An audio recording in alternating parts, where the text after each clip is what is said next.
It's a Friday happy hour edition of CHGO Bears. Not so happy for the NFLPA, though. The report cards shut down. Paul Pabst from the Dan Patrick Show joins us on the show today, and we're going to have some fun with some non-football questions from our Diehards. It all starts right now on CHGO Bears.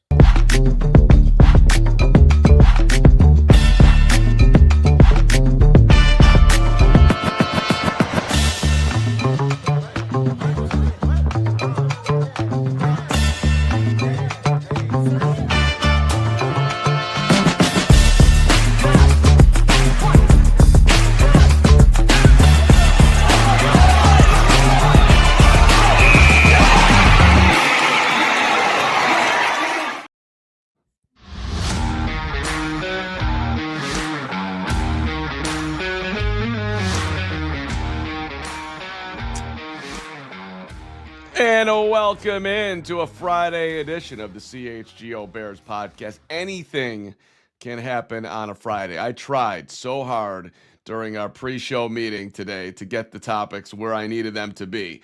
But things that will not be on the show today. What's wrong? What's wrong? What did I do? I think Steven just bus-tossed the brass at Hallis Hall with that thumbnail. Oh, okay. Can we see it one more time, Steven? Can we put that back on the screen? At least George is in there. Okay, he's an owner. What did you want me to put on there? I mean, I don't know. Roger Goodell, other owners. The thumb. Well, we're going to talk about the NFLPA taking a loss, and Steven's thumbnail is less accountability, and it's a picture of George McCaskey, Ben Johnson, Ryan Poles, and Kevin Warren. So it's really not a Bears thing, even though those guys were on blast by the Bears at times for the way they treated Bears players, which they're doing a lot better at. Congratulations to everybody. Ben's not really involved in that, but Kevin came in here. I think he's made big-time changes. What's up, Crystal? Good to see you. Good to see everybody here. Hit the like button as we start the show.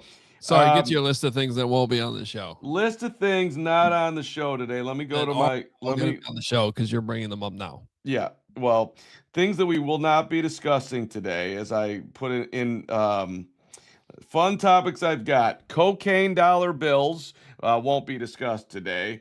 Have you ever ridden a Pace bus? Not discussed today.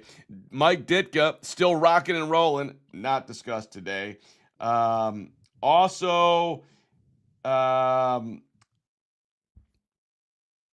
most romantic bear, which I thought was a great topic. For Valentine's Day. Yeah, for Valentine's Day, most romantic bear. If you like to theorize who that might be on this roster, which, by the way, I'm trying to figure out who the most romantic bear was on the 85 Super Bowl team, and hopefully I'll have that answer for you before the end of the show. But regardless, we are starting with news of the day here, Hoge. And why don't you... John Fox is back. Yeah. How is John Fox back? What's his title? Senior analyst, senior assistant coach. Senior assistant coach, Buffalo Bills. You fire Sean McDermott. You put the entire fault of everything that happened in Buffalo last year apparently was him because you just promoted the OC Joe Brady. And your answer to firing him, well, let's just bring in Foxy to uplift whatever we've been missing. That's impressive, Buffalo. I gotta tell you. Yeah. No. The Bills put out their list of 20 assistants, and just sort of snuck in there, number 5 on this list, John Fox. I don't think this is like a consulting role. I'm pretty sure he was doing some stuff in Detroit, I think, at one point. And does he have a bigger role on the Bills than Phil Snow had with the Bears? Who had a bigger role? Break question. That Snow. Well, as we all know, Phil Snow saved the Bears. So. Right. What the hell did Phil Snow do that I started saying that he saved the Bears? Did they start winning when they hired Phil Snow? I think the defense got better or something like that. The defense got better. Okay. All right. The real news of the day is the NFL. Here's our Adam Schefter tweet. The NFL informed all 32 teams today in a memo that it prevailed in its grievance versus the NFLPA and its, quote, team report cards. An arbitrator determined the NFLPA's conduct violated the CBA and ordered it to stop making public any future report cards. The NFL does not want its fans to know what its players think about the teams they play for because of the way the NFLPA cherry-picked putting out what they thought was important. Take it from there. How would you like to add on to this? Because I got to be honest, the whole thing's irritating. And reading the athletic piece on it. I like transparency, and the NFL is trying to, at least in my mind, limit some of that transparency because they want things put out the way they want it to be put out. Yeah, I mean, look, it's just been an ongoing thing now for a few years. Not just a few years, probably at least a couple decades now. Just the owners just own the NFLPA, and they just get like whatever they want, they seem to get. And here, the NFLPA came out with what appeared to be a pretty, not only effective way of holding the owners accountable, but also an entertaining way. I mean, this has been dropped at the combine the last few years. We go through it. We talk about it. Some teams like one of the teams in our network, the Cardinals, have been blasted in this survey, and our guys over at PHNX, Bo and Johnny, have had to cover it. And I think it's put certainly certain organizations in a tougher spot. Now, the Bears haven't necessarily been blasted by this survey, but there's been a couple things here and there that they've been held accountable for that I think Kevin Warren took seriously and improved. I think one of those things was like how families are, kind of the amenities families are given on game day and sort of how they're treated. I think that was one of them. So, in a lot of ways, it seems like this has been effective. But meanwhile, the owners who love to hold their head coaches accountable, they fire them every 5 seconds, a third of the league gone. There's your accountability. But God forbid anybody holds the owners accountable with some of the things that they're not doing and some of the ways that they're being cheap or not treating the players the way that they should be treated. So there's certainly that side of this that I think is certainly a bad look for the NFL with this ruling. Now, that being said, if you actually read the memo, there's a little bit more context for maybe why this grievance was settled, not really settled, but the arbitrator ruled the way that the arbitrator ruled. I'm not going to go through this entire wordy paragraph, but essentially accuses. Now, here's another important part. This is written up by the NFL, though. This is an NFL memo. So they could also be twisting the arbitrator ruling a little bit in the same way that they're accusing the NFLPA of doing in the results of the report cards that have come out. But basically, this memo says that the union reviewed player responses and cherry-picked which topics and responses to include or not include in the report cards. Players had no role in drafting the commentary included in the report cards, which was written entirely by union staffers. And 3, the union selected which anonymous individual player quotations to include or not include to support its chosen narrative. Finally, the union determined the weight to give each topic and the resulting impact on the alphabetical grades it assigned. In essence, the record established that the report cards were designed by the union to advance its interests under the guise of a scientific exercise. Yeah, kidding. Exactly. Correct. Whatever their interests are, whatever they wanted to, whatever they thought was most important for the players, they wanted that underlined. So I don't get it. Like this is the players hire representatives to represent them and determine what is most important to the majority of the players. There's obviously going to be a lot of different opinions on 32 teams with 53 players across the league, plus practice or whatever.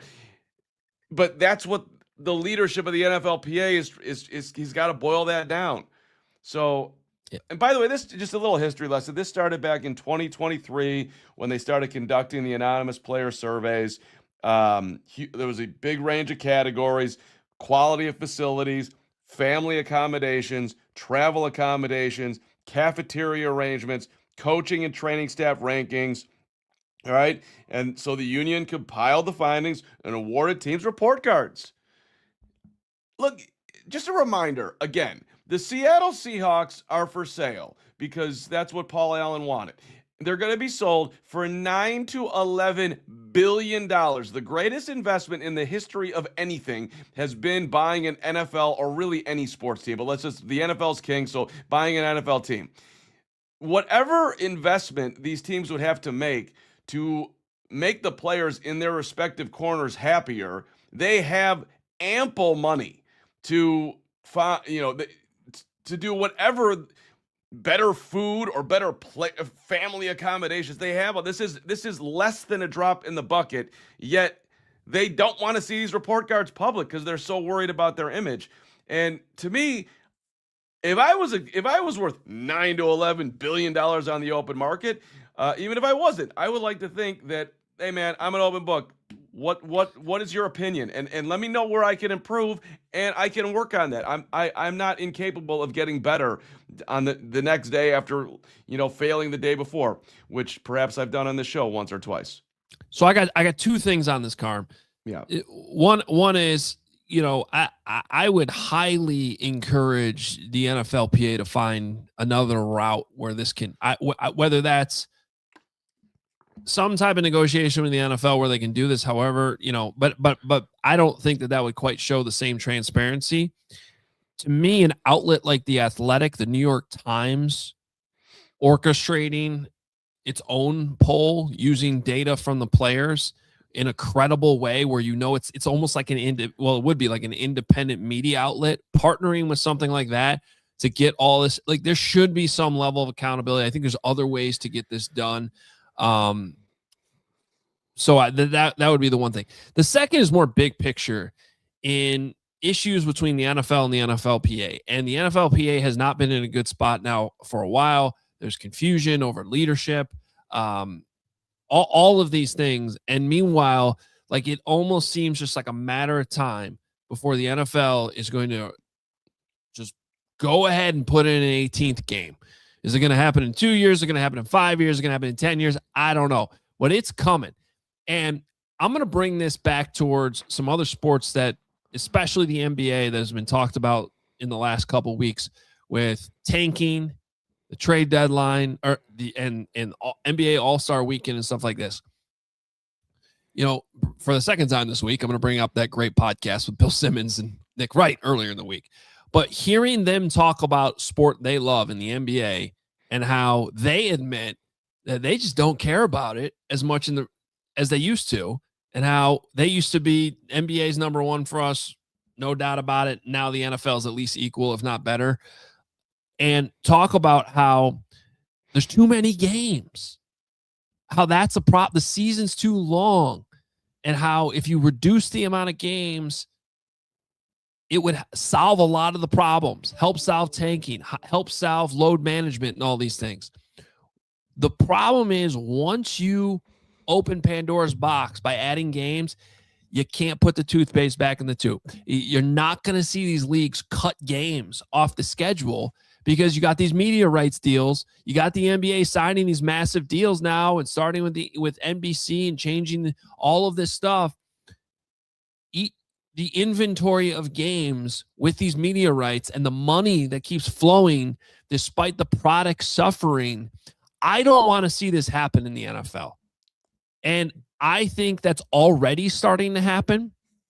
I think we experienced that with the Bears actually late in this season with the attrition that was starting to add up. You finally saw the Chicago Bears in a contending season actually be a good team and start to run out of gas because of the amount of games and the attrition. And so I think this is all relevant when it comes to the NFL and the NFLPA.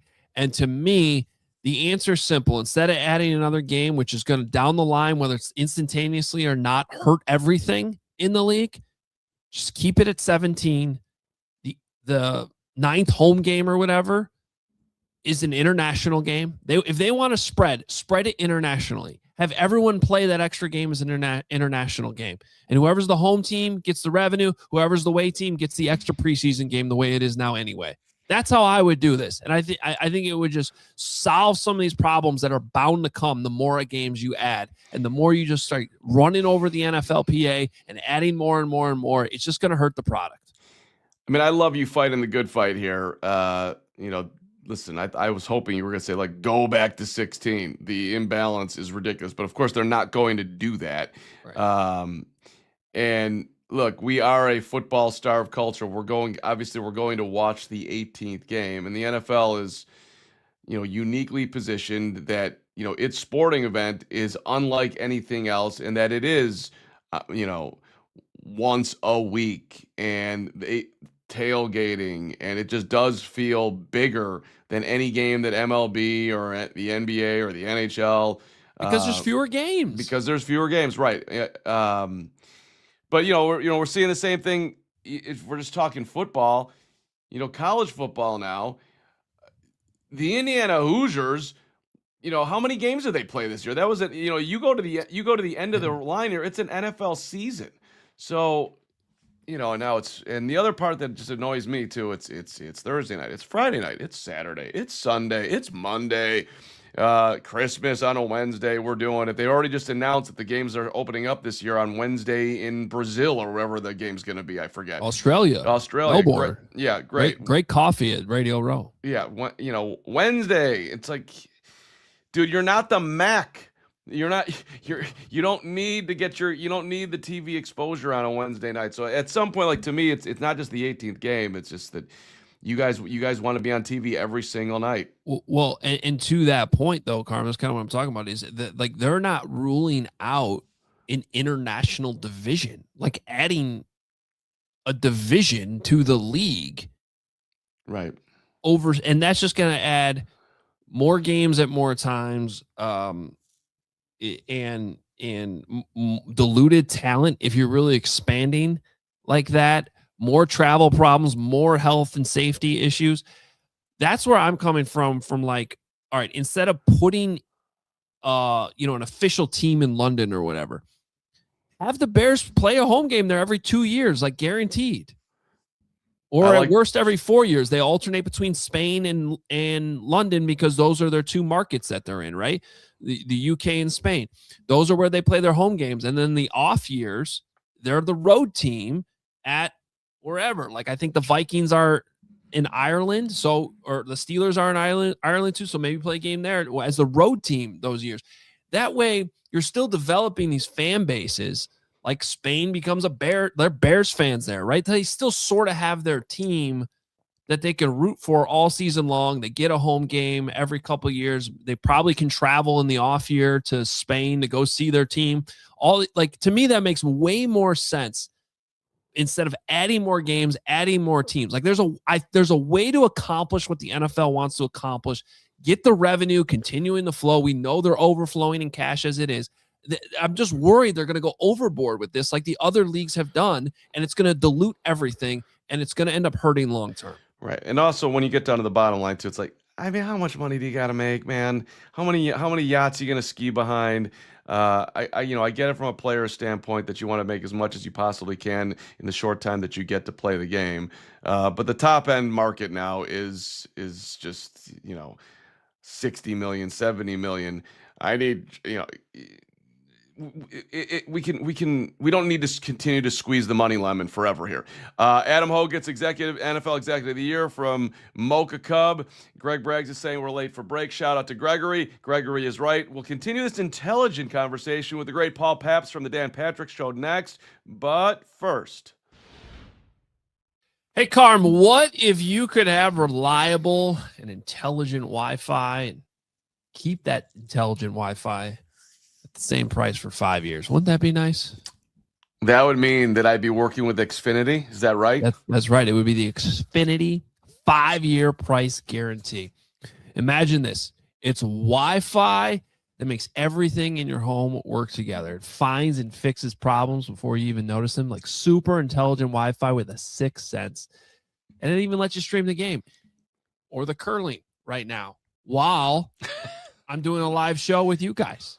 That's what Xfinity can do for you. All your devices working in perfect harmony for 5 whole years. And the best part is there are no annual contracts. There's no hidden fees. And Xfinity's best equipment is included. So lock in your price, Carman. Unlock the possibilities with Xfinity. Learn more at Xfinity.com. Xfinity, imagine that. Select plans only. Restrictions apply. You know, can you name a Chicago Bear that wore 5? Do you remember a George McAfee, Hoge? George McAfee. Shout out George McAfee. Shout out Xfinity. Shout out Four Seasons. That's right. Four Seasons heating, air conditioning, plumbing, sewer, and electric. Is your home up for the heating challenge that's left in this winter? Maybe it's time to schedule your Four Seasons furnace tune-up. How about a whole home generator? They got you covered there too. Four Seasons, they get to work immediately. They guarantee same-day installation for all your heating, cooling, summer's coming around, plumbing, always around, electrical and generator needs. No extra charge, nights, weekends, holidays. They are your trusted local experts for heating, air conditioning, plumbing, sewer, and electric. Visit fourseasonsheatingcooling.com for all their special offers, money-saving coupons. That is fourseasonsheatingcooling.com.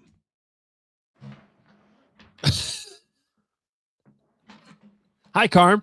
Hey, Adam. How are you? Yeah. Well, I had to I had to do a quick hair fix here. And I have a question for you on that. Yeah, go ahead. So I think most people that watch this show now at this point realize that we started pre-recording our ads a while back. 2 minutes. You could notice that during the ad break there, Carm's hair looked nice. It looks good now too, because it's evidently where you were during the break there.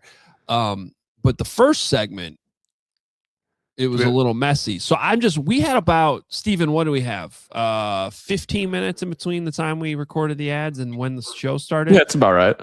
What type of shenanigans did you get into that your hair went from looking like what it does now to pretty ruffled, I would say would be an adjective?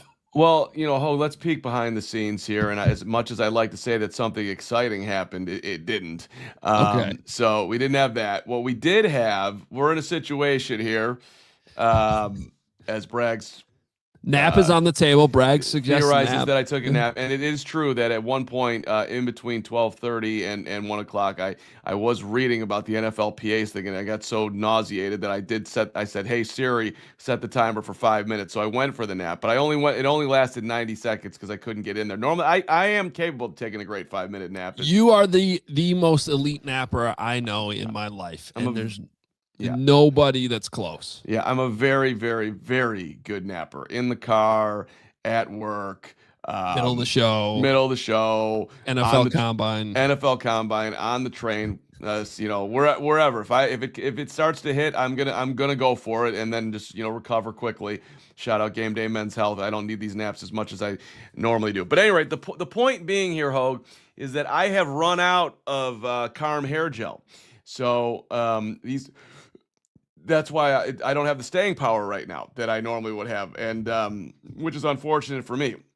So after the show today, probably not actually, because I'm off next week, and I know you guys are going to miss me, and I'm going to try to stay off social media all next week too, because I don't know where you guys are at nowadays, but I'm waking up and my head is everything just feels thick, for lack of a better word. I need some distance between the insanity of the world and the insanity of this show. Yeah. So I'm gonna try to my last whatever 4 months of my life, maybe longer than that. I go to sleep with these in my ear just to get a little white noise. Kendrick Perkins. That's where I was gonna start. Is maybe listening to Kendrick Perkins every single night before bed or during your sleep is not really helping your probably health. Not. I think that's like a 2% factor. So I didn't do it last night. I even left the phone downstairs. I used to have the phone next to my bed because I was always worried that I'd find something out about my dad or whatever. Don't have to worry about that anymore. R.I.P. Freddie, you're the man. So now I'm I'll leave the phone downstairs. No Kendrick, no Harry and Steve Stone 1984 Cubs versus Reds, like a nice little peaceful thing that I was doing. None of that. We're just gonna go to bed. And when I woke up at 3 a.m. last night, I'm like, oh my God, I need something. But I just breathed through it, just calmed myself. And I think I'm in a better spot today. I had great energy today. Shout out Game Day Men's Health. But But the hair thing is I've run out of hair product because these things happen. Hoge. It's poor planning by me, but eventually I'll get it back so we won't have this situation happen by the time I return for the combine and see you on whatever that is, February the 23rd. By the way, I know you got great shows planned next week with elite talent, and I won't be missed. We'll hopefully have Bragg's back. Johns will be in Monday. Pat Norton's going to be in the house. A couple guests. We'll be fine. You will be missed, though. Let's find out what your hair looked like last week when we talked to Paul Pabst, because I evidently will probably be wearing the same sweatshirt again or something. I don't know. Paul Pabst from the Dan Patrick Show, Chicago guy to Bears fan. Yeah, I think we did some stadium talking here. We touched on a lot of different stuff, but Paulie's the best. We love talking to him. He's one of the many guests we had a chance to catch up with last week in San Francisco. We wanted to bring that conversation to you right now. All right, we got our buddy, our pal, Paul Pabst, who's been rocking a weekend show on the Score this year. It's been fun. That's 104.3 the Score now. Yeah, I sound better in FM. I need all the help I can get. We wanted to, we were having a conversation off air about the stadium, which I think people in Chicago, they're like totally annoyed with stadium talk. Yeah. But honestly, the next few months are going to be incredibly important for this. Where do you stand on everything that's going on with the stadium and the idea that the Bears could actually be playing in Indiana? I think sick of it is what people are, and you're right, because they hear about it quite a bit, or it gets dropped at inopportune times. You've seen that this year. Like right after the draft, there's a drop about the place, or right after a good playoff game. I live on the East Coast. I come back to Chicago a lot. So I go to Soldier Field once a year, maybe twice a year. I'm still in the mode where I look at the downtown of Chicago and think, this is the greatest city in the world, not just because I'm from there. The museum's on one side of the stadium. I know Soldier Field needs help. I know there's things that needs to be improved. But I think this is beyond real that they're going to go either to Arlington Heights or Indiana. And I'm trying to get the Indiana governor on our show, and he was going to come on the show, the Score Tailgate show. And then he goes, can we pause on this because we're working? I want more substantial stuff to talk about. I don't think the Indiana thing is a joke in any way on their end. I think they're going to try every financial move to redo that area of the state. And Arlington Heights in Illinois, I don't know if they're prepared for what Indiana's about to unleash to the Bears fans or to the Bears management of every concession that you'd want. And that's the vibe I've gotten from a few people I've talked to in the Indiana government, that we're going to answer every question they have. Can we have this? Can we have that? Sure. Are you coming? Because years and years ago, you may remember this, Hartford tried to get the Patriots. And Hartford thought they were getting the Patriots. Hartford, Connecticut doesn't have stuff like this. And everyone in Hartford said, we're getting them. And it was a bait and switch to get a new stadium in Foxborough. So I think that's where it's at right now. And man, it's hot on the Indiana side. Well, and I've said from the start that, look, man, there's first of all, Kevin, you need to bring in other states, and they finally did. And then I also said, you better watch out, Illinois, because Indiana is going to do things that are maybe not the best for the state to get them there, and then what position are you in? So now it almost feels like, Illinois is in a terrible position. Right. So, and also Soldier Field's in this limited position. People outside Chicago don't understand Soldier Field. They don't know about the Park District. They don't know about the limitations of the area, and Waldron Deck, and you can't build here, and you can't add a hotel here. The average fan outside Chicago knows nothing about that. All they hear is the Bears are going to ditch downtown Chicago. That's terrible. And they don't know anything about the backstory. Well, and part of the backstory that I didn't even know, because this goes back to before I was even alive, was basically the entire history of the Bears playing at Soldier Field. They've never had that great of a relationship with it. If you go to like newspapers.com and you look up Bears Arlington Heights, this flirtation with that area has been there since the 70s. Yep. So the Bears have always been looking elsewhere. They've always tried to go elsewhere.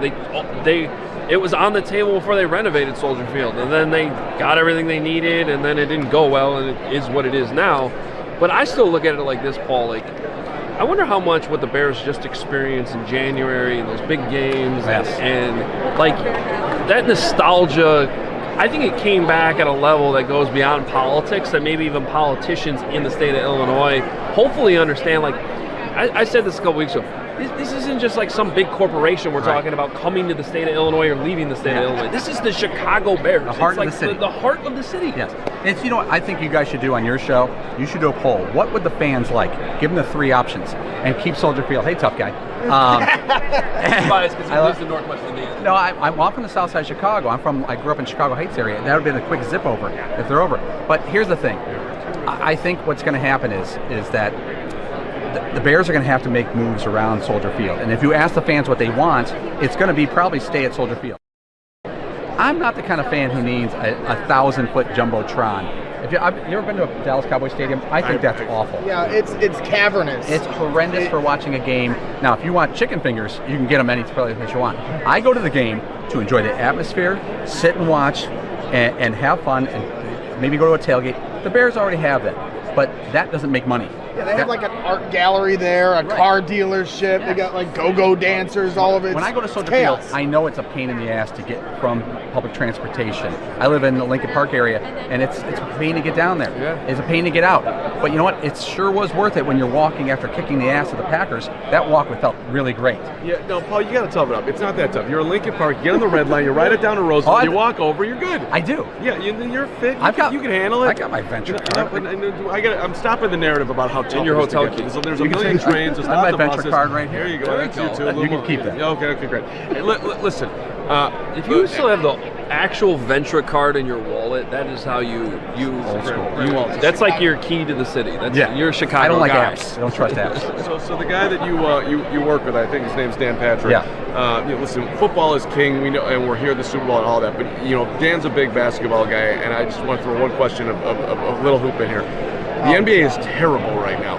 So does Dan have a solution? Because I love the NBA, like love it, and it sucks. So do you have a solution? Because I need some defense. I need to bring it back. Sean Sharif's here. This is amazing. So I think the NBA's problem is 10 years happening. Once they started with load management, you can't get that back. Once fans started believing that their star players weren't going to show up for games, or be there at games, I think they have a 10-year problem with load management, and that's the biggest thing with the NBA, and it still hasn't been fixed completely. And if you don't know that your star is going to be there, that's fair. How am I going to tune in regularly? You make it easy for me to tune out. The NFL will never have this. Even if they went to 18 games, it's not like the Bears are going to sit Caleb in week 4 for rest. The NFL never has this problem. So what happens is it becomes like a cycle. The NBA goes this way, and the NFL says, let's stomp them. Let's take Christmas Day. And we don't work for the NBA. Let's stomp them. So now the NBA's Christmas Day, which was their cash cow, is half of what it was a decade ago. And the NFL went right past them, blew right past them. Yeah. So as far as solutions, none. I don't think they have one. That's really depressing. That's depressing, but none. So you think the Bears are going to win how many Super Bowls in the next 10 years? Well, if there's 10 years, you got to go 10 or 11. I would say 11, probably. The good news is a lot of people on rookie contracts. A lot of dudes on rookie contracts. The bad news is in a year and a half, Caleb Williams is going to get $300 million. Or he's going to be let go. And I don't think he's going to be let go, so it's $300 million. So now you have to... These next 2 years are going to be big. This is a window. Remember Russell Wilson when he had the Legion of Doom? He was a rookie on a third-rounder contract, making nothing. And that's where I kind of compare this Bears team, right? There's Russell Wilson, rookie year, obviously Caleb's second year, but that year they almost got to the NFC Championship. They fell just short his rookie year. Then the second year, they won the Super Bowl. Right. And so you got to push your chips all in now. And every year someone's going to go. Like DJ Moore, it's a coin flip. But now in a year and 2 years, they got to sign Komet. How much can they pay Komet? Probably not a lot to be a second tight end. Luther Burden in 3 years. Loveland in 3 years. Defensive players in 3 years. So this window is right now. It doesn't mean it closes in 3 years, but it's wide open now. So you're a very creative guy too, and I've had this harmonica. Oh, okay. All right. And I'm wondering how to really get it to be I mean, people love it, but like there's some that like Hoge and don't love it as much. But I think there's a potential here, Paul. Like I could go up here, I could go down here, the other way around. He's got to learn how to play it. Just remember now, two things. Yeah. I'm not going to use that harmonica because it's just been used. I had to learn how to play the harmonica in band when I was in 6th grade, Glenwood, Illinois, Brookwood Elementary School. You have to blow in and out. You right, get better sound. There you go, like the old days. We're gonna have to get you guys to do a duet or something. But my question is, with this Super Bowl, this is my third one. How many have you been to? Been to? Or covered? 27. So you're the perfect person to ask about this. Sorry. I was going to say 20, but I don't want to lie to you. Yeah, no, that's fine. To me, that's why I want to ask you this question, because this kind of just feels so much more clustered than the last two. But I'm not one to like complain. Yeah, really? Nobody knows me for that. I've heard the opposite. Yeah, I'm famous for it. The whole point is the game's in Santa Clara, the convention's in San Francisco, they're in San Jose for media night, first night. It's like all over the place. Is this conducive for a Super Bowl? Like or should everybody stop complaining? It's not conducive to everybody being at all the different events, and it's really a pain now. But no one wants to listen to us complain. Believe me, being paid to go to the Super Bowl. Right. If you complain, like we were in Dallas years ago, and we had to go do the show outside in the snow, and we all decided we're not going to complain because the guy at home who's a plumber who would kill to go to the Super Bowl doesn't want to hear complain. But I think your point is that there's some cities that are better. Like Indianapolis was fantastic for the Super Bowl. Yeah. You could walk to every single event, every single media opportunity.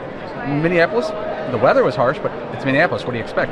It was very convenient for everybody. I love the Minneapolis. I thought it was great. I thought it was one of the best, even though it was so cold. And Indianapolis was fantastic. They turned out for it. You could be in San Francisco or New York and not know there's a Super Bowl going on. Minneapolis, you would know every bit when you got off the plane. Same with Indianapolis.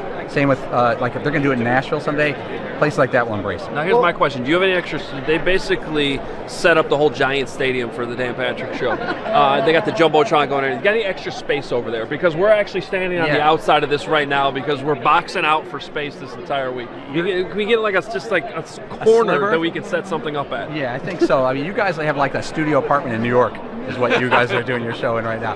Yeah. Like last year you had that nice setup. I know. Come on over. There's some area by the porta potties. There's 2 porta potties. There's like a 10 by 12 spot there that would fit. No problem. We'll take the porta potties. I'm ready. Bathrooms. We listen. He always needs one. We want to be like you. We're trying to. You can bring me over to the set, and you guys can waterboard me until I figure out how to ask short questions. Now that's a bit. No, we talked about that 2 years ago.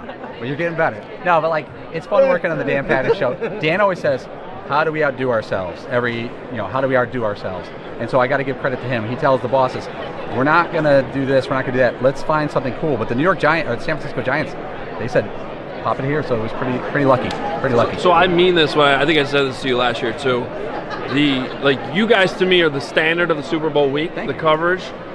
This is my 9th year of doing the Radio Row week. The worst part of it is that I don't get to see all the content you guys do. Because I used to just sit at home and watch Dan Patrick Show all week, and I felt like I was there with everything you guys did. And so now I miss most of that. It's fun. What we try to do with every interview is get one thing out of the person that maybe we didn't hear before. Because Steve Young, he's going to do 1,000 interviews this week. And Steve Young we've had on a bunch of times.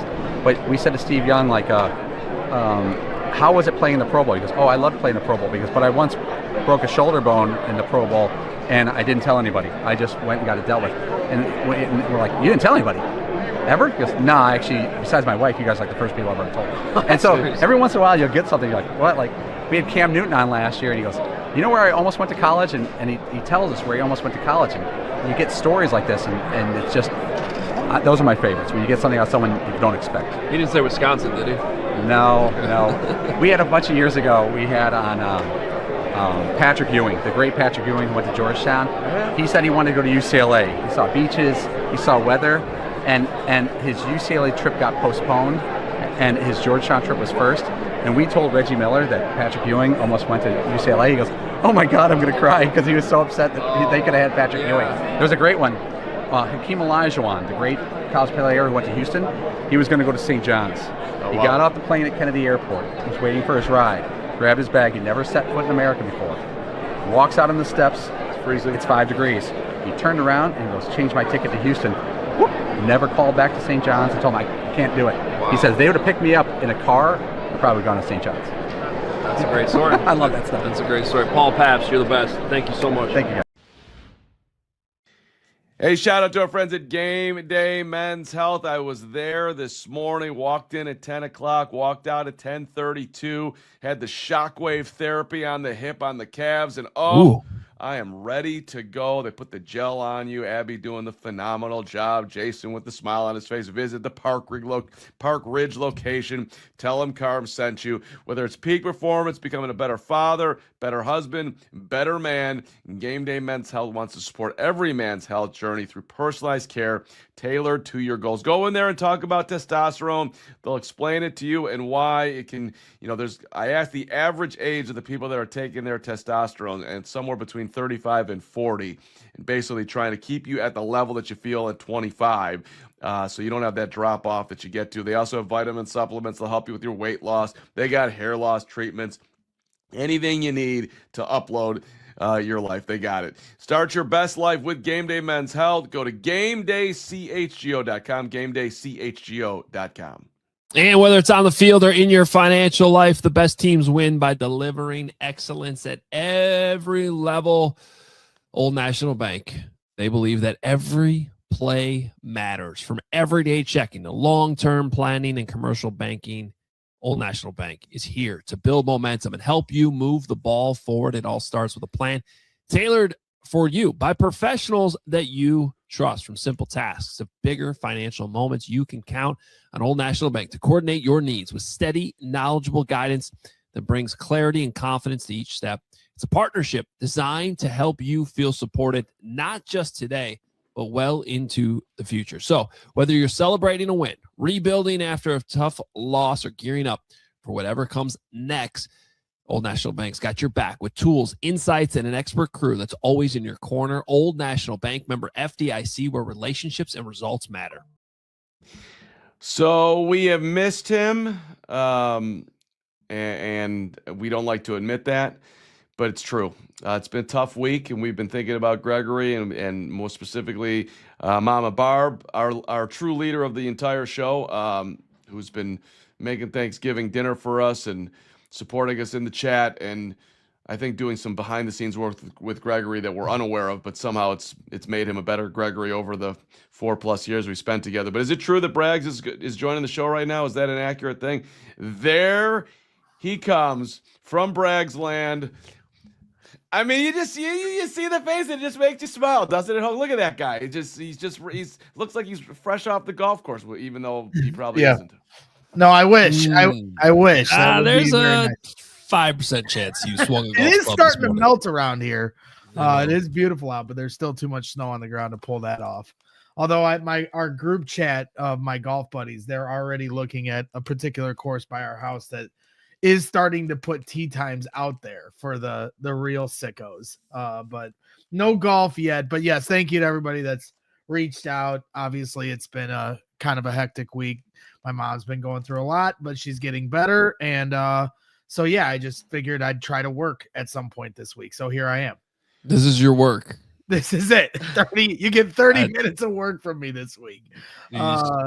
Yeah, no, it's been kind of a whirlwind. We got home from San Francisco, and as soon as I got off the flight, I found out my mom was in the ER, which was hard to hear, and trying to get through this last week of helping her, and just hoping everything's okay on her end has been a challenge, but it's brought me and my mom and our family closer together in a way that I think you kind of need those reminders. Life moves fast, and so it has been one of those weeks where reality kind of smacks you in the face a little bit.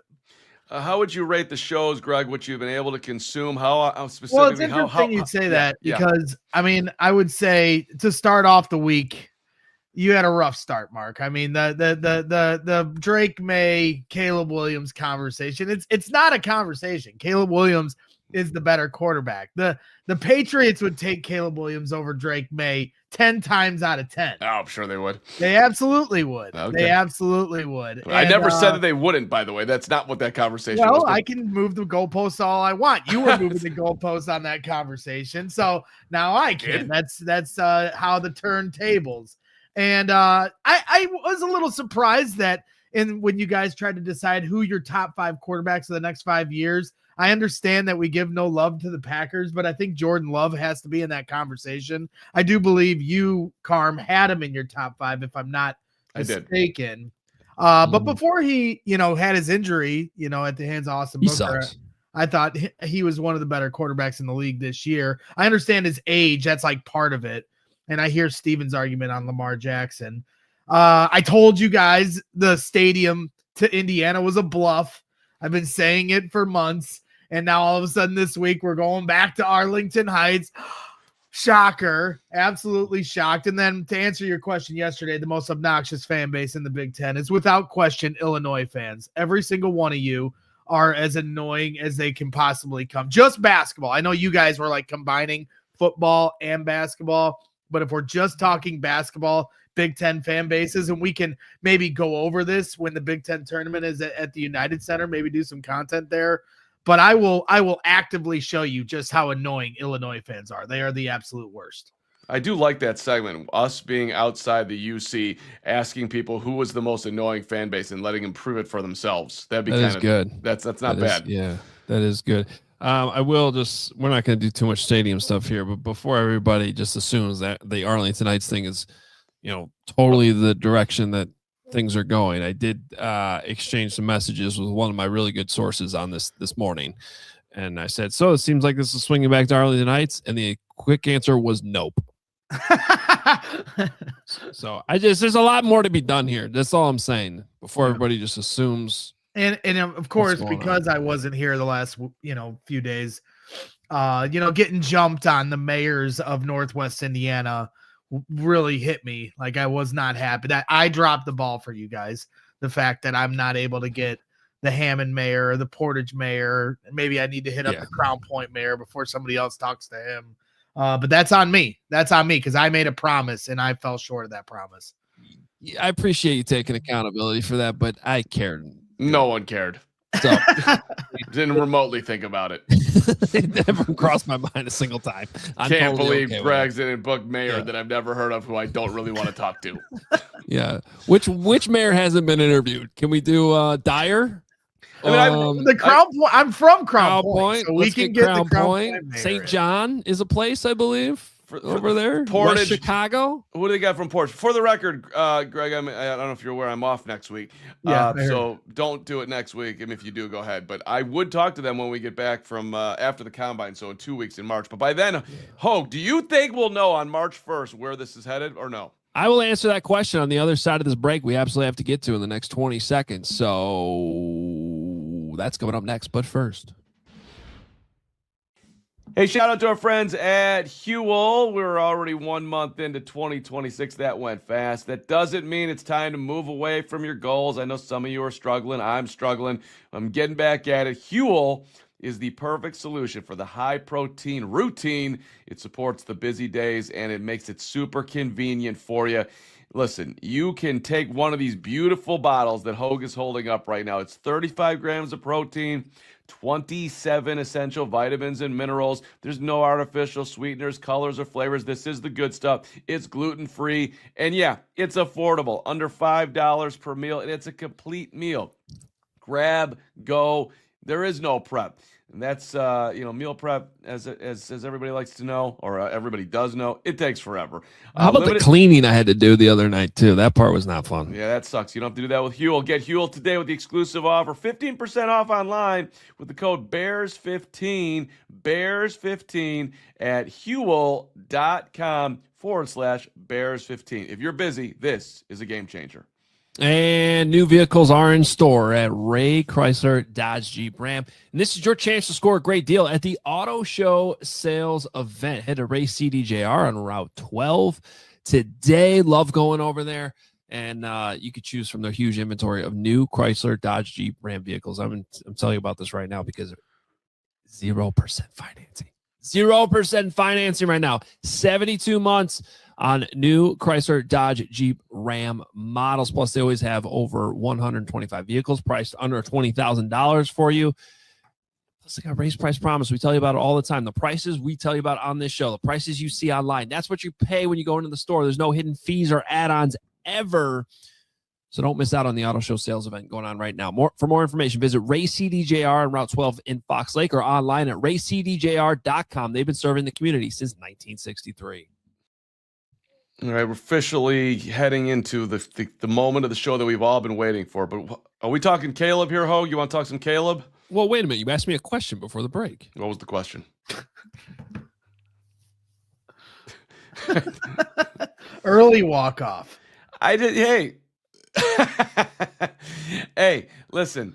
By the way, Cordy Crone's going to have a great event coming up down. Guess what question you asked? Let's see if you can remotely remember.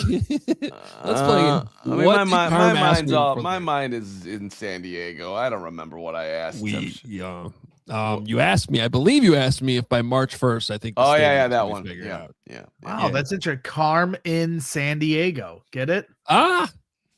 Where in the world is Carman, San Diego? Now Googling top 10 things to do in San Diego to distance yourself from two individuals for 1 week. Go ahead. What do you got? Do you think we'll be decided by March 1st? Yes or no? I don't know, because the way this has been going, I feel like to assume anything's going to actually get done at any point in time is a dumb thing to do. So I'd like to hope so. I do think that the fact that there's the Indiana legislative session will be up at the end of February is kind of a soft deadline. If they're going to continue to use that as leverage to get what they need from the state of Illinois. So, but again, for that to be the case, the Bears need to actually be willing to move to Indiana, which is what I keep telling you is actually a thing. Because otherwise the leverage doesn't really work. Right. Well, that's going to be the tell, right? Because if the legislature deadline ends here in a month or less than a month now, you're using that as leverage against Illinois. But if they don't take it, then everyone knows it's a bluff, right? Yeah. If they're going to prolong this. It's a good comment from Sandman, though. We'll all be dead before it's decided. I mean, he's channeling his inner brags, because I think that's generally your take still, Gregory. We'll be dead before we know. Yeah, I'm not worried about it. Yeah. All right. Once they decide it, then find out. Wake me up when they put an actual shovel in the ground. Right. Yeah. All right. A Bears connection to NBA All-Star Weekend, which is going on in LA this weekend. The most random celebrity three-point contest of all time is going to occur, and it includes our guy Caleb Williams. Will be a member of this, going on tonight, actually, at 9:00 Central Time. Assume it'll be on TV. It's part of the coverage. But here is your three-point contest of celebrities. We have Caleb Williams. We have internet personality and comedian Drewski. We have streamer and entertainer Plaque Boy Max. Steven?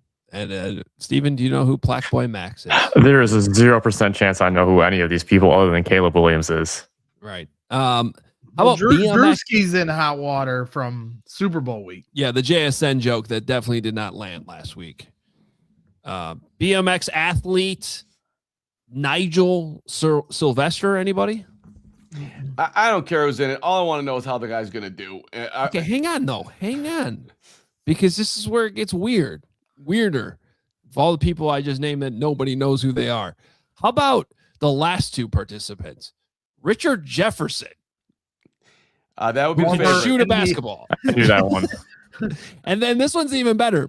Current Oklahoma City Thunder shooting guard Jared McCain. Yeah, if he doesn't win, that's a big problem for Jared. Right? Well, it's weird that you would put a current player in there, because if he loses, that's a rough go right there. I mean, you might as well have picked like the worst shooter in the league. Is that who that is? Or is he a guard? Yeah, he's a shooting guard. I hope he's good at shooting.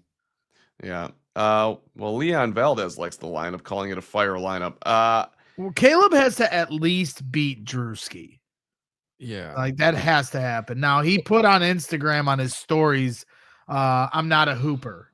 Right. I don't think he is. That's what's interesting about this. So, and that's what Bears fans are concerned about, because now then people are going to use this as ammo to make fun of him online more. And we're constantly having to defend his honor, which we will continue to do. But we're like, don't give these guys material, but Caleb's going to serve it up on a platter, as it seems tonight. Yeah, but I don't mind. I think this could be a win for him. If he's like, I'm not a hooper, let's have fun with this, and he sort of embarrasses himself and is self-deprecating about it like that, I like that. Well, do that. Well, so Braggs is living online clearly, where people are like, he's inaccurate. So how's he going to be able to even find that he make one shot? See, he's got the joke dialed up. See what I'm talking about? I've read the comments. I know how you live, and you're all worried. Don't worry about that. Look, Michael Jordan competed in the 1993 point contest. All right, he scored the worst. He has the worst score in the history of the NBA. He got 5 out of a potential 30 points. Anybody with half a brain knows that Jordan's the greatest player to ever play anything. So Caleb will be fine even if he doesn't make any shots. Now, that being said, Braggs, if he does airball multiple shots and he finishes dead last, he's gonna get cracked for that. And let's be honest, he should. You gotta hit rim. You gotta make a couple, but he just needs to make like 3. If 3. If it's a full rack, if it's really, because Braggs, Hoge and I were both trying to figure out the rules on this, and we couldn't do it. I don't know if you have talked to anybody in upper management, but if they are doing let's just assume there's 25 shots. Yeah, he's got to make How many 3. do we think Caleb's going to make? 4. You think he's going to make 4? That's one. That's less than 1 a rack. Yeah, it's probably optimistic. Now, 2. It would be make funny 2. when he's at center court if he did the Carlton Banks, where he throws it, and then it airballs off the sidewall, the gif of that. Like maybe that'd be good to replicate that. I'm gonna give him 7. How many do you think? 7. How many do you think you could make right now, Adam Hoge? Past your these prime, NBA threes. NBA threes. I bet you they're not shooting an NBA. Well, maybe they are because they have an actual NBA player in it. Yeah, you gotta be shooting NBA threes. It's not gonna shoot college threes. Okay, NBA threes is different. I think I'd make 3. I think I'd make 1 per rack. If it was not NBA, if it was like what we normally play, I would say more like closer to 10. But NBA threes are a different animal. I mean, I'm trying to really channel what it'd be like to go out there in that pressure with that energy. And the time's running 70 seconds. That's what you got. I mean, you got to get them up there. So here in my office, I have the picture of the peak of my life, which is when a young Gregory Braggs, who's right here, was in Michael Jordan's basketball camp at Elmhurst College in 5th grade. Wait, put that back up there because I have questions. Yeah. Why are you the farthest away from Jordan? All right, so this is why is there extra space? It looks like you could fit a whole nother kid in between you and the kid next to you. Here's the funny. Like they were trying to get you as far away from MJ as possible. So here's the funny story, and this will line up with this. Will make a lot of sense to both of you, knowing me for the person that I am. So each team was lining up to take pictures with Michael, and it's like obviously a big deal, and I'm counting the teams ahead of us and their players of who's in the top row versus who's in the bottom row. And I get out of here. Don't try to top my picture. Turn. Don't be the topper guy. You're story topping right now. Get out of here. So in typical Braggs fashion, there he goes. See what happens? In typical Braggs fashion, I asked the kid that is sitting next to Michael Jordan to switch with me. He didn't understand why, but I was trying to stand next to Jordan. Okay. But what I didn't understand was the teams before us had more players than we did. So we had less players. Oh, the Brickalytics failed you. You're actually looking at a devastated young Greg who calculated incorrectly and now has to sit the furthest away from Jordan as opposed to the closest. Regardless, it was an amazing week in Elmhurst College. And the reason I bring it up is I finished 2nd in our age bracket in a 3-point contest, which was there was a lot of contestants, and I choked in the championship round. So, but I was on fire. I mean, I was proud of finishing 2nd, but yeah, I completely choked in the championship. Did you have any direct interaction with MJ? Yeah, he was there every day. It was phenomenal. You and him speaking in Bragg's language. He's talking to a million kids, so I'm not going to sit here and act like we had one-on-one time. Why haven't you gotten him on this show yet? I know. Yeah.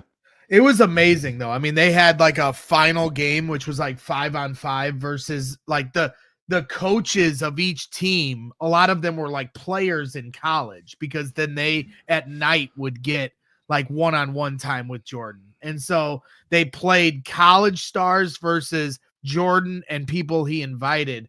And Juwan Howard was there, a young Juwan Howard. I mean, it was incredible. It was one of the coolest experiences of my life. I remember Gregory. He was a earnest young man.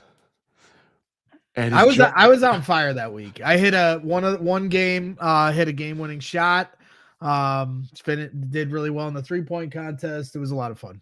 Carm, this is a big 20 seconds for you. Let's see if you figure it out. Yeah, we're up against the hour here, so we're saying goodbye to our TV viewers. Switch over to the YouTube, and reminder to become a diehard. $36. Use the code JAHNS as we go into overtime.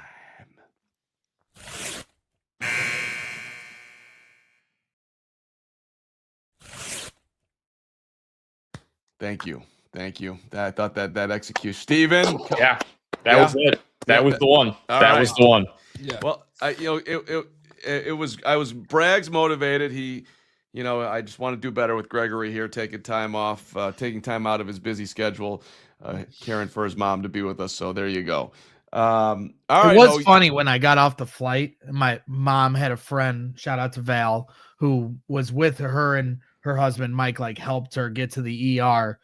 And when she called me to tell me, or when I got a hold of her, Val was in the ER room with her, and I was like, she put me on speaker, and I'm talking to her, and I'm like, just the relationship my mom and I have, I try to heal with humor. And I told her, I go, Mom, did you consider at any point just how inconvenient this is for me right now? And I guess Val was ready to jump through the phone trying to kill me. And then I made some more morbid jokes. I tried to up the ante as we went there and make more and more offensive jokes to see if Val would kill me. And it was going great. Well, but meanwhile, I actually think Barb had the timing nailed. It's perfect timing. This is the 2 weeks in between Super Bowl and Combine. She could have waited a day after I got off the flight, not 30 seconds after I got off it. Yeah, you were still getting over the fact that the plane didn't have Wi-Fi. Come on. That's what I'm saying. It was a terrible night for me. Yeah. All right. By the way, I got to shout out Carm, because here he is. We're at an hour. We're in overtime. He's going on vacation. If this was me, I'd be out that door already. He's still ready to do another hour here, I think. Listen, we got a meeting coming up at 2:30. I got the Carmonica ready to go. I will at least minorly miss you guys. Shout out to everybody here on a Friday and enjoying the off season with us. By the way, hit the like button. Either A, because you're going to miss me, or B, because you're glad I'll be gone. Either one works. There you go. Well, we do want to reward our diehards here at the end of the week, and we have 4 fun questions to end our Friday happy hour show. I did require that these were non-football questions to end the week, mainly because my brain hurts and I'm tired of thinking about football right now. So how about this from Audie, lover of Espanol? Asks, if y'all were a curling team, what position would each of you take up? And I think I'm the only one qualified to answer this, because you two don't even know the positions. We don't, or I don't. But it is a great. I want to shout out my guy Matt Hamilton here. Unfortunately, when you have bobbleheads, but you also have kids, Matt Hamilton's missing half his leg here. So I apologize to Matt. By the way, Matt hosts a great radio show in Madison, Wisconsin with Jim Rutledge. You guys have that same problem, bobbleheads with kids? Like, they're all missing limbs. I have one of Frank Thomas and his head's gone. We don't have any bobbleheads in this house because bobbleheads are weird. With all due respect, Hoge. Okay. Fair enough. I'm all right. Well, there's here. 4 positions. I do think that Carm could be the stone. Yeah. Carm is the stone because he can be a blockhead. That's great. Carm is the stone. That's phenomenal. All right, so I'm going to actually answer this question somewhat seriously. So there's 4 positions. You have your first, your second, third, who's vice skip. That requires a little bit more thinking. And then your skip, who's kind of calling all the shots and in charge. So who's the best athlete? Because that's me. Yeah, well, that's not how this goes down. One is, in some cases, you got to hide your first. That job is just to get the stone out there, set up some guards. Okay, that's Carm for sure. All right. Braggs is going to be our second because I'm going to trust him on some takeout shots. The second always has to do a lot of takeout shots, so we'll use him to fire that rock down there. The vice requires a little bit more thinking. I'm going to trust Steven in that spot. He's going to have to be down there when I throw the stones as the skip. And the only reason I'm putting myself as a skip because I'm the only one that understands the sport at all. So I think it makes the most sense. So I think that's the natural 4 positions there for Team CHGO Bears. How soon will this competition be over? Are we in the finals yet? No, it just started. Oh, great. It goes to like next weekend. Okay. Well, I'm out next week, so it's not back by the combine. This conversation will be done. Great. All right. Well, Pat Norton's been texting me about curling every day, so at least we got Pat. I'm going to put him on the team. Pat's making the squad, I think. He's our alternate right now. That's fair. Pat's amazing. All right, let's go to Gary's question next. Gary Ross. Oh, my. This is the most terrifying thing I've ever made. I hit you the stone. Did you do that, Steven? I did. That doesn't look like me. That's you. That's actually you. Like if you take off the puck, is that actually his face? That's not my hair. Why are his eyes like, did you move his mouth lower? If not, I did move it. Yeah. I was gonna say, like his mouth is his face. Disproportionately further from his eyes. There's no way.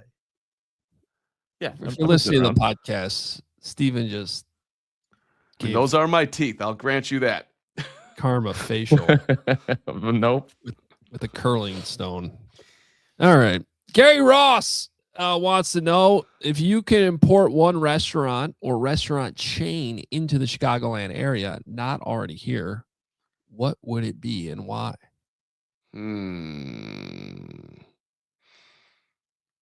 That sounds like you, Gregory. What was the question? So my restaurant chain from somewhere else that you move here. Oh, well, that's easy for me.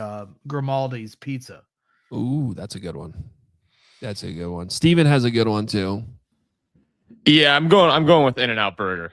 I love it. Whenever I go somewhere out west, Arizona, California, wherever, that's a must stop for me. I will at least one time.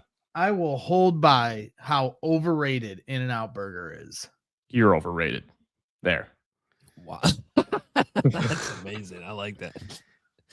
I'm actually I can do this to him too. Yeah. But I won't carry on this charade. You guys In-N-Out Burger is overrated.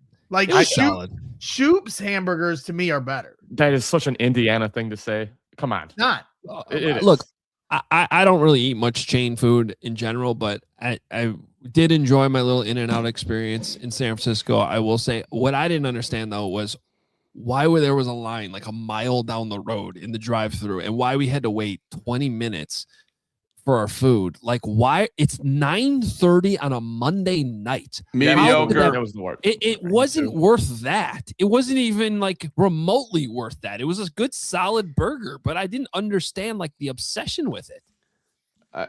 It was minorly delicious because I didn't have diarrhea after eating it, so I'll give it that. That's about it. Okay.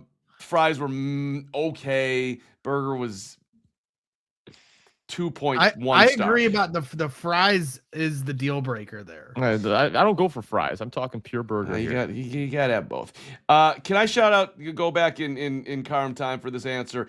When Ruby Tuesdays showed up in DeKalb, Illinois in 1999, that was like the biggest. That was when, and I was working at WLBKAM alongside the great Dave Bavito, and I crashed the company car on week 1, first game ever. When Ruby Tuesdays rocked into DeKalb, Gregory, we were fired up. We had the Ruby Tuesday song, me and Coach Ryan Marks, Route 2.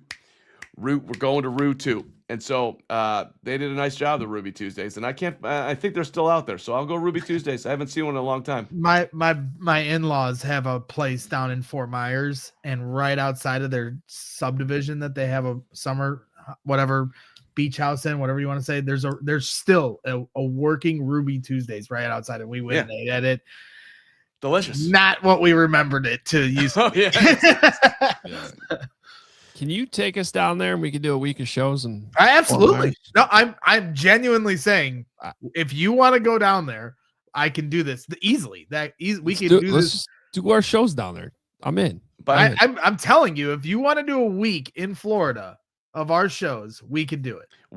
Sandman with the bring back White Hen? That's a great call. White Hen, it was amazing. Oh, White Hen. That's like, I wouldn't call that a food chain, but it was better 7-Eleven for sure. Did a decent hot dog at the White Hen back. Yeah, no, they had a good solid deli. Yep. Yeah, without a doubt. I miss White Hen. There was one at the corner of Lincoln and Larrabee, it would have been. Mm-hmm. That I would walk by every single day on my way to St. Clements, because I walked to school with my sister, and we'd stop at White Hen all the time. It was the best. The Ravinia. You run out of anything, run out to White Hen. Until about 2 weeks ago, the White Hen and Crown Point, it just closed down. It's like a big deal in our town. There was still a White Hen there? Yep. In Crown. Now, if they still had that White Hen open, I would say the Bears should move there. Yeah, they just I just saw it on Facebook. People are freaking out that they're closing. That's insane. All right. I didn't really give an answer. So my answer is actually one that is coming here, because it's already in the city. My answer, a few years ago, would have been Raising Cane's, and now it's here. So I can't really answer that. So I'm going to give you a different one. There is a similar place of Raising Cane's. It's called Foosackly's. It's in Alabama and Northwest Florida, like specifically where we used to always go when we go to the Senior Bowl. There was a Foosackly's in Mobile, and I think it's better than Raising Cane's. So that would be one that I think should come to Chicago. Whataburger's Southern burger chain. I like it. It's fine. It's okay. All right. Next question from Miller. Brisker or bust? Question is, we have multiple new fathers in the chat. Best piece of advice your fathers ever gave you? And what's one piece you have or want to share with your kids?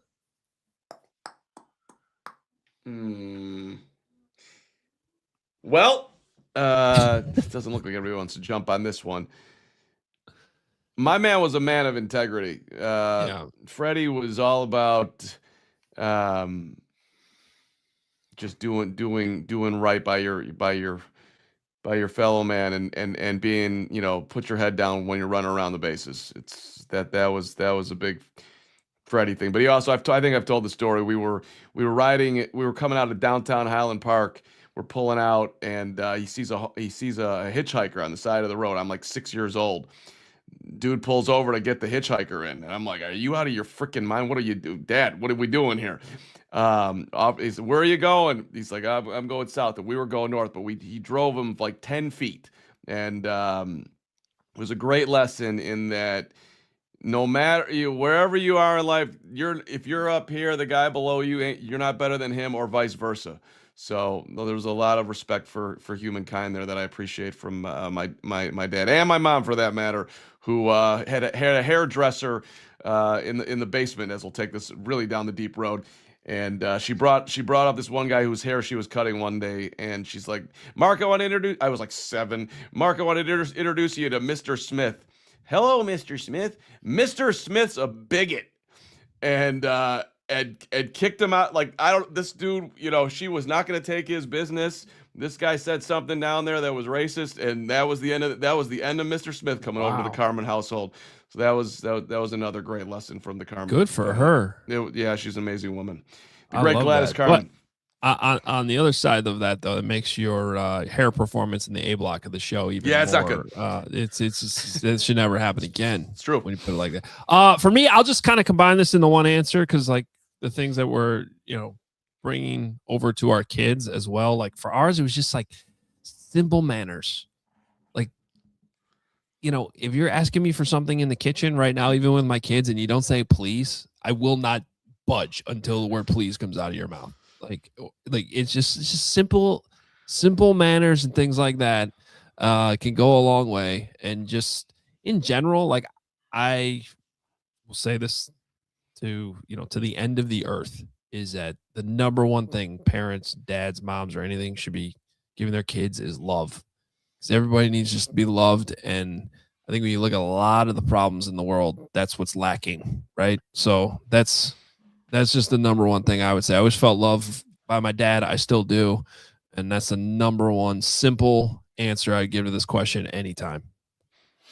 Yeah, my mom, I was a single parent house with my mom raising me and my sister, and she was incredible, obviously, and has taught us a lot. My dad wasn't completely out of the picture. He lived down the street, and we had a relationship. So I'll say this, he always tried to get me into golf, and I refused to do it as a kid. I thought I was going to be the next Steve Kerr. That was my dream as a kid. I wanted to be Steve. Everybody wanted to be like Mike.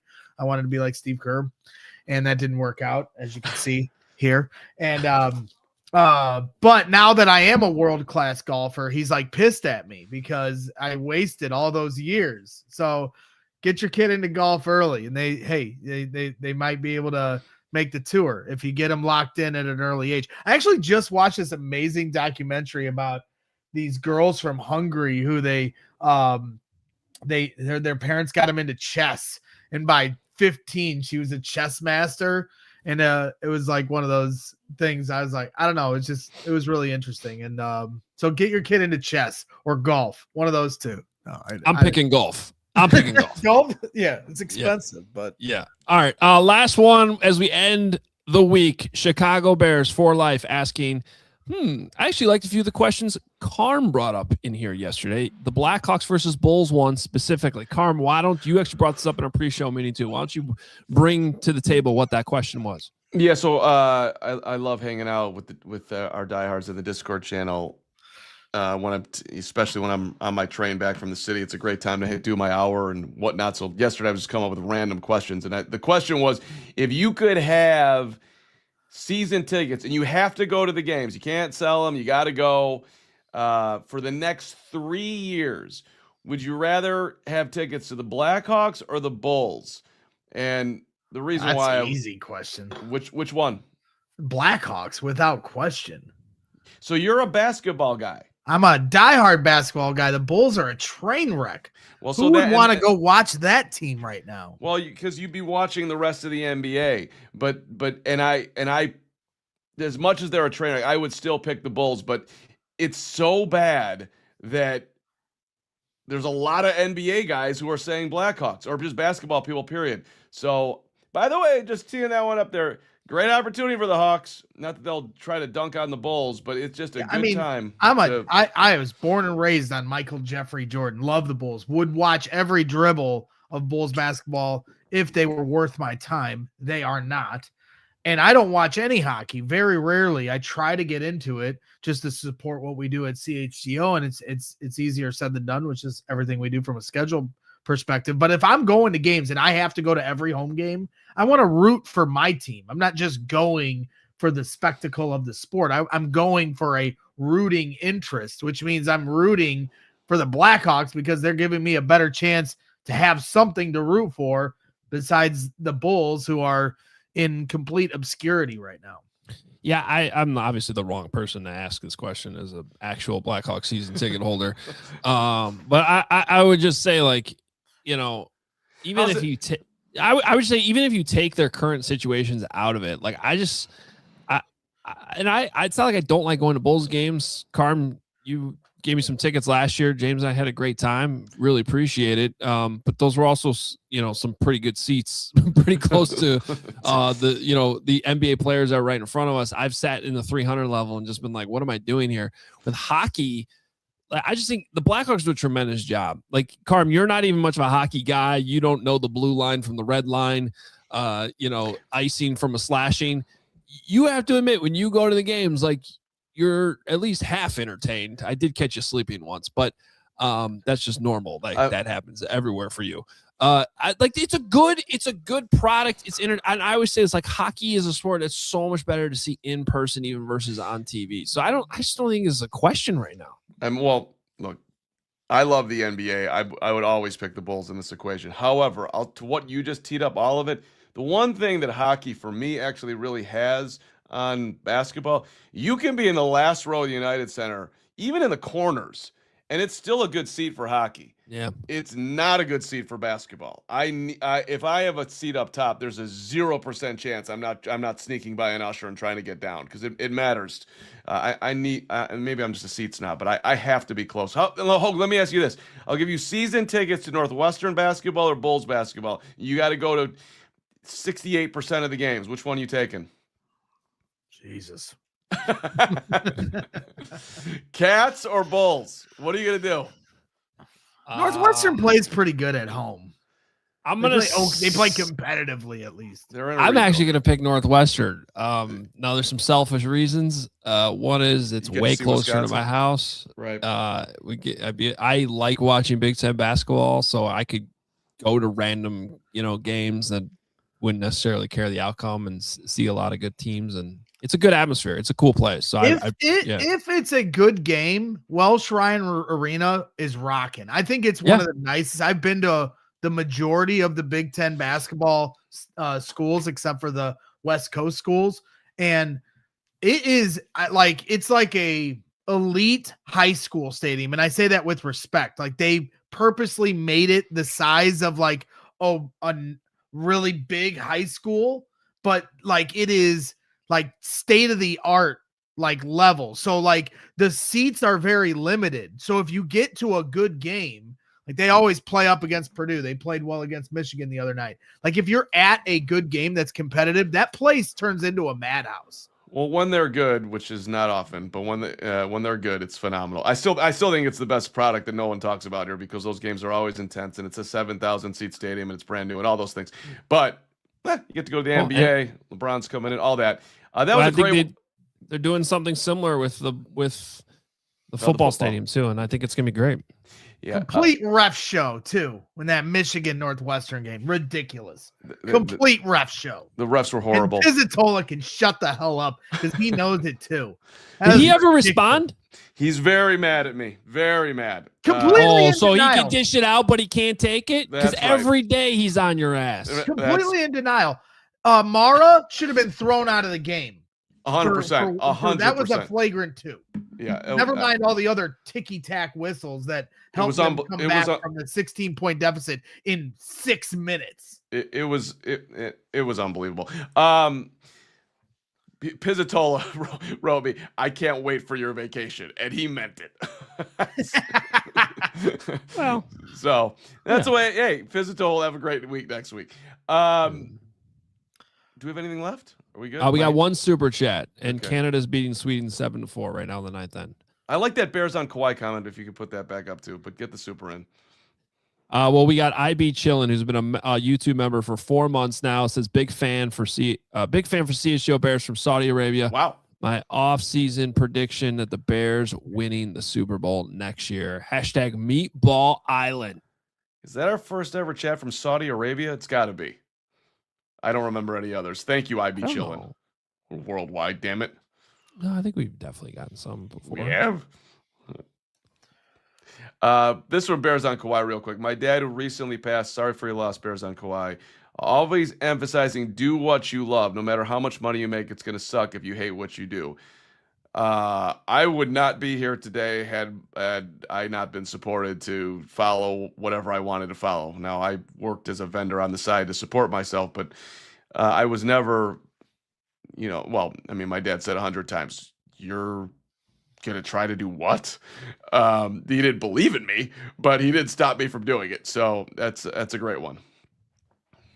Oh, that's good. My mom used to tell me to go play in traffic. That was her. That was her advice to me. Like, get out of the house, go play in traffic. Was what she would tell me every day. Yeah.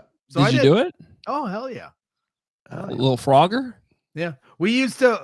The big thing we used to do was pull the basketball hoop to the street and then play, 3-on-3 or 5-on-5 on the street, and then the cars would come up and game off. Everybody would come off, game on. And it's funny because Jenny, my wife, her parents, they lived down the road, and her dad one time was driving down the road, and we wouldn't get there was like this game we would play to see how long, because sometimes we wouldn't stop our game until like a possession ended. Like a car was coming up and we tried to finish the possession, and some cars were more patient than others of this happening. And we pissed off a few of the neighbors. That's for sure. Right. We used to hide in the, go ahead. I was going to close the show since you won't. We used to hide in the bushes and throw acorns at cars, and I'd like to personally apologize to everybody in the Ravinia district that we would pelt with those acorns. And one day we got a car too badly, and he got out of the car, and then we were all in deep trouble. But I learned a lot from that. Now we can go, Hoge. Why don't you close it out for us, and I will just sit here peacefully and just wish everybody a great week, and I'll be thinking of you. Carm's going to San Diego. Carman, San Diego. We will miss him dearly, and then when he comes back, we'll be going to Indianapolis then after that. Braggs, I think hopefully we'll have you a little bit more next week. Yep. Is the plan? Otherwise, I'll be doing solo plan. Shows. So Steven and I. Well, you'll close the show at the hour mark. We will. Oh, it'll be 59:59 every day. Johnsy will be with us on Monday as well. So, we'll enjoy the weekend here a little bit. Hope everybody has a Valentine's Day to remember. Get out there and, I don't know, get done what you need to get done. We're just thankful Carm didn't do his Valentine's Day segment that he was begging us to do today. We were all spared that. Most romantic Bears. Did Al Harris get back to you, or? Let me check. Not the defensive backs coach. No.